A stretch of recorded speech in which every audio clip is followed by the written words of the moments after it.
What's going on, my Pachos, Chachos? Welcome to the Pasho Perspective. This is your host, Pasho. Look, sorry so much for the exodus that I had earlier. I went through some stuff at my work. I had a couple of students talking some ish about me, and unfortunately, I'm at a place now where my administration doesn't support me very much, and have been trying to, I think, get paperwork on me so that they can send me off to another place, which is kind of crazy because 2 years in a row, we are the #1 school in the county that I teach at. My students crush the averages. We do almost twice as good as the state and, as the county. And we do it with some really special kids who don't really come from money. They're not affluent, and yet, it was still great. But back to my excuses, because unfortunately that's all I have to offer today as to why I had been on such a long hiatus and exodus. A girl was eating ice cubes in my class. I called her out in it. We have a no eating policy. I didn't know it was ice cubes. I saw her put something in her mouth once. I didn't even say anything because I don't try to be that guy.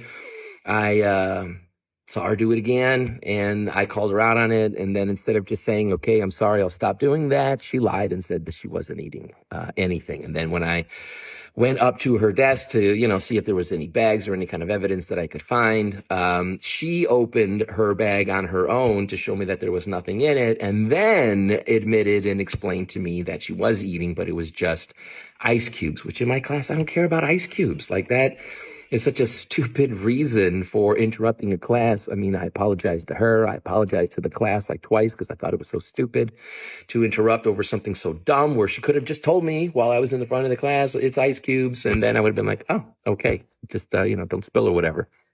And even if you do spill, who cares? All the floor does is get wet. But she lied. And then not only did she lie, but then she said that I was bullying and harassing her. And for some reason, my administration just ate it all up. And even on the paperwork, it said teacher embarrassed, publicly embarrassed, and blah, blah, blah. And, the way that I would put it as a teacher of, 20 plus years is I was doing classroom management, and I was preventing children from eating or drinking in the class when they're not supposed to, as per the school policy, which, of course, I wrote in everything that I could to document it. But they came after me anyway, and apparently they gave me a verbal reprimand. I wasn't even aware of that, but apparently they could do it without any paperwork or documentation. And then the next semester came, and a kid was cheating in my class. I caught them red-handed, and instead of apologizing, they again tried to say that I bullied them, that I embarrassed them, that I was harassing them. And, with all of that, without my administration backing me up, I just figured, all it's going to do if I go online is get me in trouble. They'll find some way. And so till it all blew over, I just wanted to, make sure that I wasn't going to cause any problems for myself, for my school, for my class, and, for my family. Because if I lose my job, then, that's going to obviously affect everybody. And I don't want to put us in that position. So at least at the end of the first incident, I decided to join the teachers union. And if you are a teacher, especially like me, who is married, Christian, conservative, not a complete retard, then I strongly suggest you join the union, because that's like the only retard-proof thing that we have from nefarious people trying to do nefarious things just because they don't like my opinion or my ideology. And, whatever, to each his own. I understand not everybody loves chocolate. I can't appease everybody. Some people like strawberry, some people like vanilla, and hey, that's okay. Okay. But I mean, all I have to offer is the flavors that I am made of. And so, in a subjective course like literature, where it's about your opinion on what you think the story is about, it's kind of hard to give somebody else's opinion, so the only ones I can give are mine. And apparently they didn't like them. And the administration also didn't care for me sharing them. And so here we are. Months after not doing my podcast for a while. But now that my podcast, or now that all of that is done, and I joined the union, and we basically got them to throw away everything from the second incident because it was all hearsay. There was nothing specific. There was nothing substantial. It was all just complete tripe. They had to pretty much cancel it. And they called me up and said, "Oh, don't worry about coming to any more meetings. We're just going to drop the case and blah, blah, blah." Because they realized that, yeah, I'm not alone anymore. And you can't just pick on me like you did. And I have the right to say what I want to say in my classroom. I'm not offensive, not purposefully at least. If people are offended by what I say, that's on them. They can control that, but they can't control me. And so now I'm done. And I'm ready to start again. So welcome to episode 76, season 9. I don't know what I'm going to call it yet. I guess I'll call it free at last, right? Because now I'm no longer under those restrictions of, talking. They tried putting gag orders on me. There was no judges. I mean, it's absolute garbage, the crap that they put me through. But the good news at the end is that my Broward rep, my teachers union rep, was able to get it taken care of and thrown out so I can enjoy my summer. And I did enjoy my summer. It was a wonderful time. Got to spend some time out of the country in Ecuador with my family. We went horseback riding. We climbed volcanoes. We did a bunch of really amazing stuff. I started a t-shirt company. So if you like this shirt, this is called DJ Oso. If you go to Etsy / Pasho's Place without the apostrophe, PASHOS PLACE.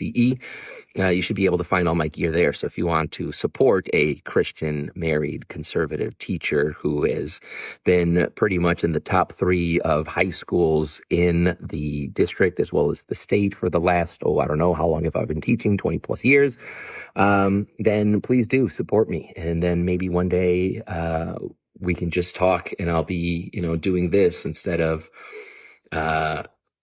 fighting the good fight in the trenches. Although honestly, I think this is where God wants me. So I'm okay. I love these kids. I love these students.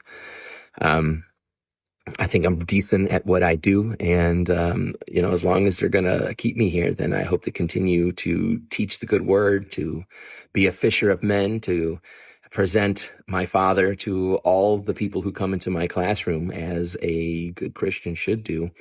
Because really, out of all the education that I can give, the most important thing would be to teach about having a relationship with my God. And I know that's probably going to trigger some people. And, not everybody believes what you believe. And you know what? That's fine. I don't expect them to. But I'm going to talk about my God. It's my class. It's why I am where I am. It's why I am who I am because of all of the graces and blessings and His mercy. And I'm just looking for, trying to bring future generations to Him so that they could also know His love and know His joy and to have a good life. I mean, at the end of the day, every good teacher should want his student or her student to be successful, not just in a profession, but more as a human being, that they are a good spouse, that they are a good father, that they are a good son, a good friend, a good whatever it is that, God has called them to do. And so that's where we are. And so I just wanted to tell you a couple of lessons that I have learned throughout this process. And one is, sometimes silence is best.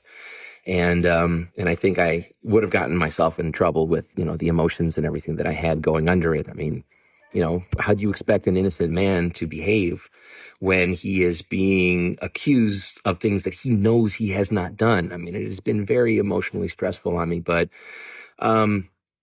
I'm ready to move forward. And that kind of is the theme of what I want to get into here. Now, I have 2 options, right? After all the harassment that I ironically had to go under, that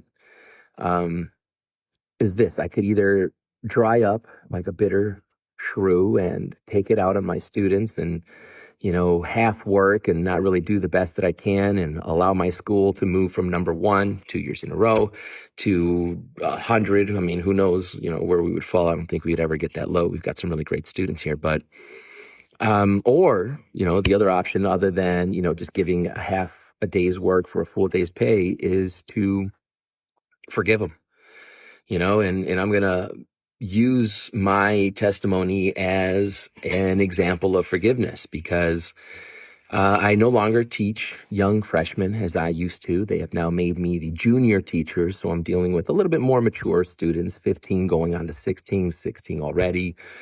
And And I'm going to give them the benefit of the doubt. At first, when I found out about it, I figured this was a trap, because 2 years ago, who are now, 2 years ago, freshmen are now my juniors today. I thought maybe the administration is just trying to get these kids who went after me first to be in my class again so that they can come after me again. And if that's the case, I mean, whatever, I'm going to do my job. And, if they have grounds to let me go, then I guess they'll do that. But, I'm going to keep doing what I'm doing, which is, living passionately and trying to inspire and motivate my students to do the best that they can so that they can gain the rewards afterwards.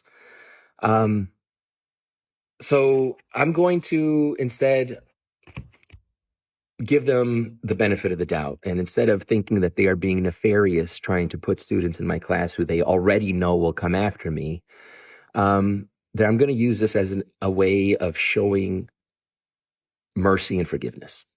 And so on my first day of school, I told some of these kids that were in my class that, you may not have liked me, and that's fine. And some of you tried to get me fired, and that's fine too. You're young. Maybe you didn't realize the scope of what you were doing, but I forgive you. That you tried to take the prop that sustains the roof on my house. I forgive you. You lied about me and slandered me and presented me in false testimony. I forgive you. You try to get me fired. You try to kick me out of this school. I forgive you. I don't care. Hurt me, I will pray for you. All right? Because that's what we're called to do as good Christians. Right? Pray for those who persecute you. If your enemy is hungry, give him food. If your enemy is thirsty, give him drink. And so I'm going to keep doing what I'm doing. I'm not going to be jaded. I'm not going to be bitter because it's easy to be that. Instead, I'm going to accept what happened. And I'm going to try to not validate or rationalize, but I'm just going to blame it on youth. And that when we're young, we can be a bit egotistical and narcissistic and selfish and only think about ourselves and not really the consequences or repercussions of what, other people might be going through. And I could get angry. I could take it out on them. I could throw worksheets at them. I could not do my job and just have them read and all I do is grade. And, I guess that's fine, but that's not the kind of person I am. That's not the kind of thing that God wants us to do, right? God doesn't want us to draw back. God wants us to move forward, right? Like William Blake once said, expect poison in standing water. And I'm not going to be standing water, holding on to my past in the darkness while time continues to move forward and thus I recede into my past. I'm not going to do that. I'm going to go with the flow. I'm going to move forward. I'm not going to carry the past with me because how can I grab whatever my Father has in store for me in the future if my hands are too busy holding on to the past? And so hopefully my students, especially the ones who came after me anonymously, so I don't technically know who were the perpetrators trying to get me fired by coming up with false testimony, but I'm going to teach them that I don't care and that I forgive them and, that I'll offer my other cheek if I have to, because I'm not going to get angry, right? Anger, like the Buddhists say, is just punishment that I'll be giving myself for their actions. And I'm not going to do that. And I'm not going to punish them because God didn't bring me here to punish them.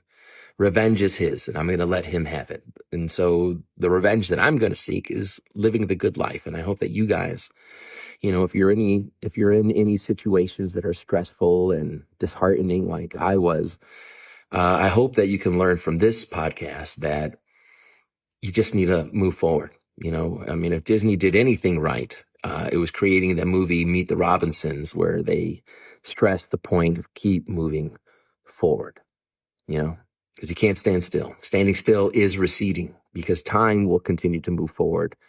And so I get further and further away from the light. And so I'm tired of darkness. I think you're tired of darkness too. And I think it's time to let the Lord's face shine upon us. Let his light come into our heart to light up the God that is inside all of us, to make this world a little bit less of a dark place.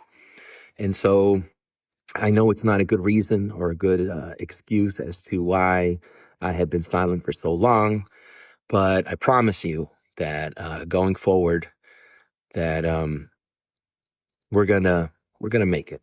Okay, we're gonna be okay, and I'll be here for you, my Pachos Chachos, as I have before. I'll give you all my insight. I'll give you all my perspective, and hopefully you'll be here too, encouraging me and inspiring me to continue to stay strong and to remain true to myself, to my God, to my profession, to my students who I value and love very much. Even those that came after me, forgive them, Father. They know not what they do. And, that's all I pray for them. And just hope that one day they will see me when they reflect back on me and remember that I was one of those guys that was on their side, that I was always rooting for them. And even when they came after me, I didn't give up on them, and I still wanted them to be successful. I still wanted them to have a beautiful life. I mean, if I have any legacy, other than my children, whom I love very much, more than anything, more than myself, is my students. I hang my hat on their successes. I love when they come and visit me and tell me the great things that they're doing. I love following them on social media and seeing all the different places that they've gone and the children that they have brought into this world too. I mean, teaching may not get a lot of respect anymore like it used to, but it's a noble career. And to all my teachers out there who are frustrated and not supported and feeling like I have felt the cooling effects of these current administrations trying to silence any voices that are conservative, anyone who still believes in God, let me just say to you that you are not alone. I'm here with you, and I will fight your fight. If you just give me your support, I'll do it for you. Well, with that said, my Pachos Chachos, I hope you have a wonderful weekend. I hope next week finds you healthy and well. And until the next time, God bless. Take care. See you back.